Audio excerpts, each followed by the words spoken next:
I don't respect the policy of people being grandfathered in. I think it leads to a two-tier system of privileges. When we, I've told this story a few times before. In Ontario, this is not the case, but in British Columbia, landlords can legally make a place not accept pets. In Ontario, they can say no pets, but if you get a pet, they can't evict you because it's like a human rights issue. In BC, they can be like, well, it said no pets, so, you know, are you gonna move or are you gonna give up your best friend?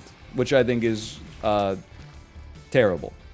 Anyway, so we lived in an apartment building that was pretty old, and we were told that there were no pets, but there were two old ladies on our floor who had cats. So we asked about it, and then our landlord was like, oh, they're grandfathered in. Then Kate wanted a cat, so we got two fucking cats. Because honestly, like, kind of like, fuck you. If other people, oh, the whole building is pet free except for 25% of the tenants. Okay, well, guess what? Like, I guess it's controversial. I believe all people should be treated equally, so we're gonna buy a pet then. And then, when we moved out, the landlord said, by the way, do you guys have cats? There's a lot of pet hair in the apartment. And then I said, oh yeah, we have two cats. And our landlord said, oh, pets aren't allowed in the unit? And I said, oh no. Well, anyway, and we were already in the process of moving out. And I tell this story at least like once every 3 months because it feels good and I'm proud of myself. That is what we in the business call civil disobedience. We stood up to what I feel is an unjust policy, got a witty little own out of it, and faced zero consequences. Did you get your deposit back? We did. Honestly, the only time I've ever lost part of my security deposit was insane. It was when we moved out of our last place into this house. And we had lived in the apartment for like 4 years, something like that, 4.5 years. And first off, when we gave our landlord 60 days notice that we were moving out, she started asking us if we could show the apartment to other people because she was on holiday in China at the time. And we were like, yeah, we're not going to do, like, that's honestly, you shouldn't even be able to ask that. That's an asinine question. And then she was like, okay, sorry. And so eventually, like, she started showing the place off when she came back. And, you know, because the rental market has always been insane in Vancouver, like, they got interest in it really quickly. She came through to do, like, her once-over, and she was crazy. She opened up the oven and was like, oh, there's, like, some grease on the bottom of the oven. Would you be willing to clean that for me? And I was like, you know, we were in the process of moving at the time. I was like, that seems to me to be like a reasonable level of dirt given the circumstances. So like, I'm not going to do that. And then she said, that's fine. We can just negotiate like taking part of your deposit out. And I was like, okay, fine. So I think at the end of the day, we got like $200 dinged off of our deposit because for an oven cleaning fee. I was like, all right, whatever makes you feel better. But hey, there is a catch. I do want to, this is a great synergy here. I was so worried before the walkthrough because in my office, I had put up acoustic foam, right? But I had put it up with like this insanely sticky like binding tape. When I ripped it off, it left a ton of foam on the wall. It ripped off so much paint and it ripped off so much drywall. But I went to the Home Depot, I color matched the paint, repainted the wall, and it looked like shit. It looked like garbage. I was sure that she was gonna be like, we're not gonna give you your deposit back. She went apeshit on the oven, was like, this is unacceptable. Charged me $200 for an oven cleaning fee, even though it just looked normal. Walked into my office and went, well, it looks good, and then walked out. So I basically considered it like as a fair price to pay. Ways to cheat your landlord. I mean, I always try to like, I'm not as, at least 5 years ago, I was not as anti-landlord as everybody in chat is now. I was mostly just a guy living my life, okay? But the more I think back, the more I'm like, almost every landlord I had really did do less than nothing. And again, I know this sounds like I'm like a horrible tenant. I swear to you it's not the case. But I'm so old that in the same place we lived in where we got cats, because there were people on our floor that had grandfathered into the pet policy. Again, this is due to my own age. We paid rent by sliding a check through a mail slot into an office door in the ground level of this building, right? So we'd been living there for like 7 months, and we'd always paid rent on time. One day, I was on the toilet, and I got a phone call from my landlord that was like, hey, just so you know, we're going to have to begin eviction proceedings. And I said, why? And she said, well, you guys didn't pay rent this month. And it was the 2nd of like July. And I was like, oh, I'll just go down and do that right now. And she said, oh, you're planning on paying? And I said, yeah, sorry. I'm not going to say her name, but I was like, yeah, sorry, I just forgot. And she was like, oh, okay, that's fine. Because really, like, if you do it again, we'll have no choice but to evict you. And I was like, just chill, lady. I forgot for a day. I understand that you have to do it, don't get me wrong, but like, things happen, you know? People get busy. She was kind of power tripping, for sure. And that's why, like, you know, I don't feel too bad about breaking the terms of the lease and getting a pet, because honestly, like, she's kind of a scumbag. Dude, even like, I don't know, I respect BC Hydro, like the electrical company in BC. They send you like 60 days before your electric bill is due. They send you a bill. And then like a week before it's due, they send you an email that's like, excuse me, to whom it may concern. This is just a polite reminder. You may have forgotten, but your electric bill is due in 5 days, which is beautiful. Because there have been times where I get the email and I'm like, I'm going to pay my electric bill. And then I just forget. And then I get another email like 40 days later that's like, hey, make sure you're not late on your electric bill. Most sane hydro company in Canada, maybe. And then on the other side, there's my landlord. I was 8 hours late paying rent, and she was like, hey, to whom it may concern, rather than give you like a courtesy phone call and be like, hey, can you pay your rent this month? I'm going to engage in eviction proceedings, which just seems like insane to me, because I'm pretty sure legally speaking, once you issue like an eviction notice, it takes like 60 days to actually get a court order to kick them out of the house or something like that. Like, it's just so overkill for no reason. Anyway, she's just a little bit crazy. Now I'm realizing I have more. I didn't realize I fell in love with my chains when I was a tenant, because I had previously said like most of my landlords are pretty good. But now I'm realizing when I first moved to Vancouver, I lived in a converted garage, like pseudo basement illegal suite with Kate, and like the month after I moved in, the landlord was like, "Hey, this was only supposed to be for 1 unit.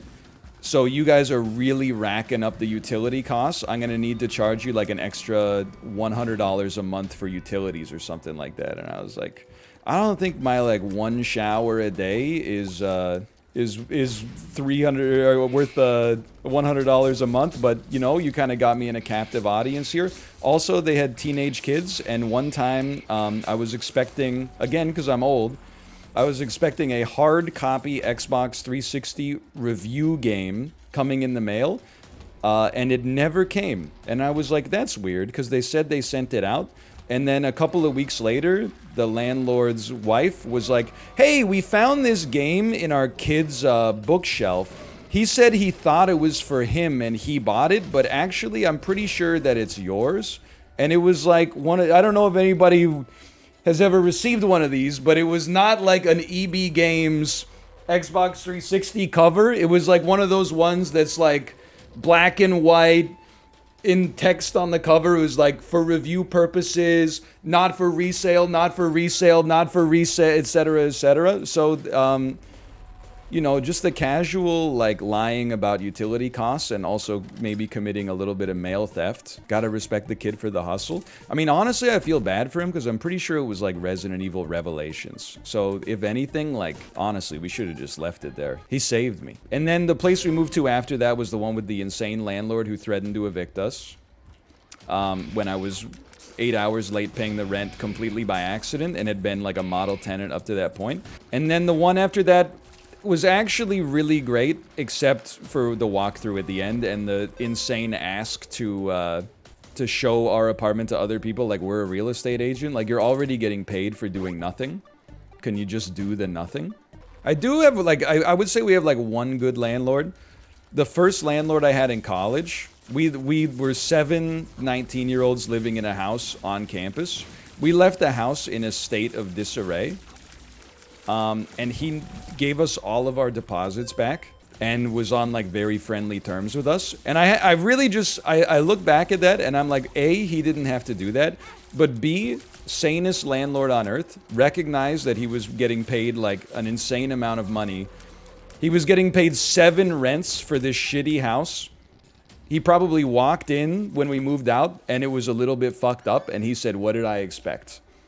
And then he paid somebody to come through and clean it, and then rented it out to someplace else for like, or to somebody else for like 8% higher. I still respect him to this day.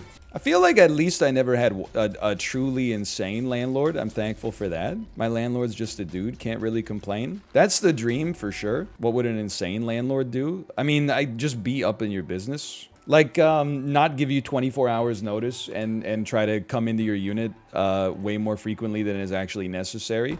Or, I mean, at the school that I went to, and probably a lot of schools, there are some landlords that put, like, truly insane things in the leases. Like, there's an infamous landlord in my hometown that will write things into leases, like, she'll only rent to female tenants.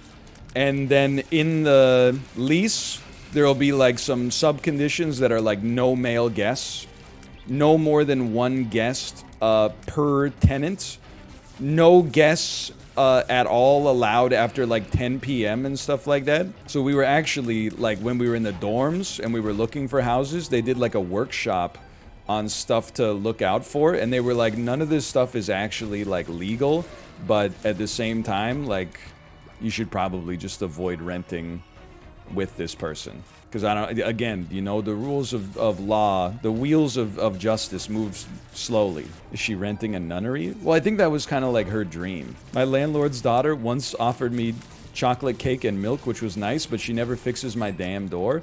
Dude, that's what gets me. Like, at one of the houses I lived in when I was a student, like, every time we signed the lease, the landlord would make us a homemade cake and bring it over, and we would, like, all eat a slice together, like some weird, like, funny games sort of torture.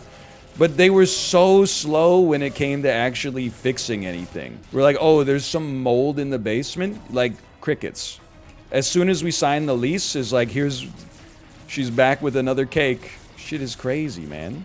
It's like Spider-Man 2. Wait a minute. Did you Spider-Man 2 me now that I think about it? There's a nice landlord's daughter in Spider-Man 2. I don't know if she brought him a cake, though. I feel like she brings him some sausages. Was that Lauren Lapkus? I'm reverse engineering it in my brain right now. No, Lauren Lapkus. She'd be too young to be that age in Spider-Man 2.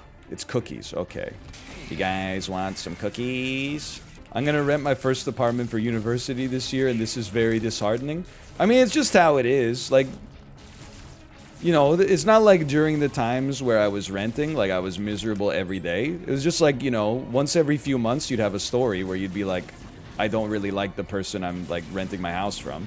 It's not all horrible.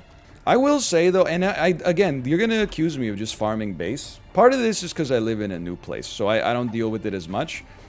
But homeowners are, like, so whiny about how hard it is to own a house. It's so annoying.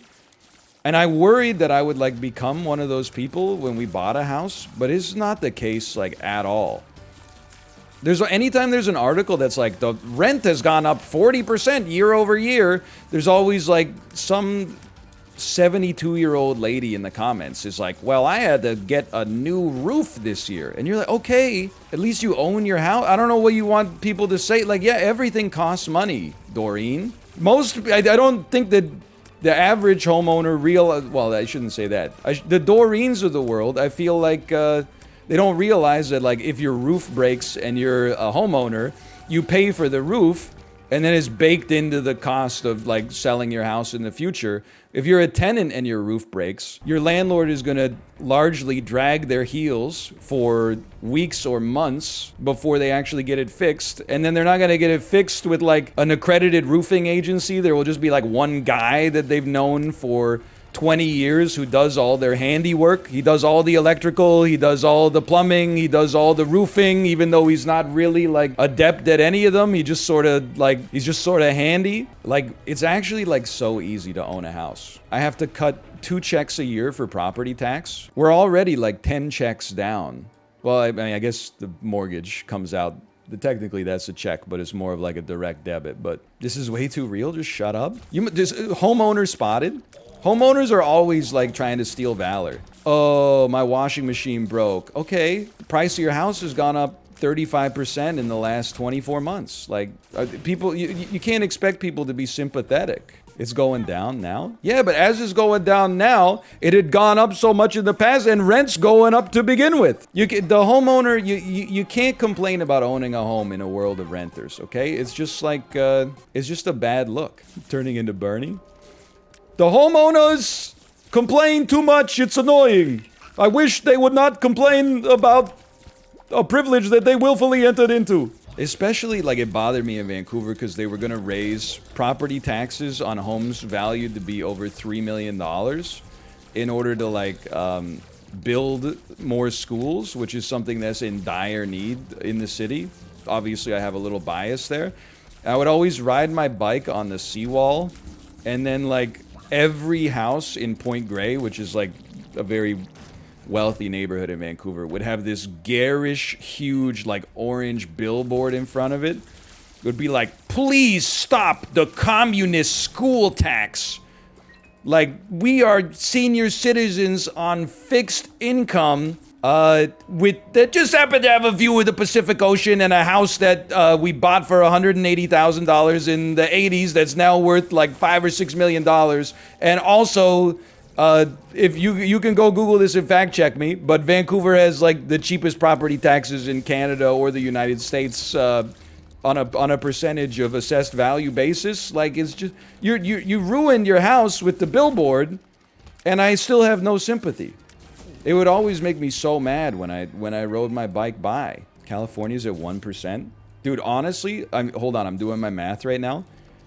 I genuinely think that Vancouver's property tax is 0.3% of your property's assessed value twice annually. So 0.6 in aggregate. And people still complain non-stop. Delaware's 0.58. I mean, well, we're competing with Delaware, which is where like every tech company moves in order to never pay tax ever again. It's 0.05% biannually. It's crazy, man. Which is awesome for me. But if they were like, you know, hey, we're gonna like raise the property tax a little bit to fund the school, I would be like, you know what, that seems fair. I like living in a city where people are happy and not stressed out.